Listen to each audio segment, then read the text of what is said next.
Komandant 36. brigade marinaca oružanih snaga Ukrajine Sergej Volinski sa borbenim nadimkom Volina napustio je teritoriju fabrike Azovstal u Mariupolju i predao se.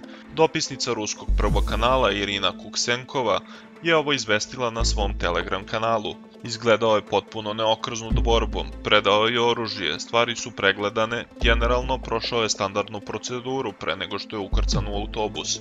Proces bezuslovne evakuacije u zatočeništvo teče po planu, napisala je Kuksenkova. Ona je naglasila da je marinac napustio Azovstal bez komandanta puka Azov Svjatoslava Palmara. Volinski je 20. aprila izjavio da se on i njegovi vojnici neće predati, već da će nastaviti da vode vojne operacije i izvršavaju borbene zadatke dok se oni ne reše. On je također apelovao na svetske lidere, posebno na američkog predsjednika Josefa Bajdena i turskog lidera Redžepa Tajipa Erdogana, sa zahtevom da pomognu ukrajinskoj vojsci u Azovstalu da se evakuišu. Prema rečima ruskog ministra odbrane Sergeja Šojgua, 1908 ukrajinskih vojnika se predalo iz fabrike Azovstal u Mariupolju. Sa teritorije Železare evakuisano je i 177 civila, uključujući 85 žena i 47 dece.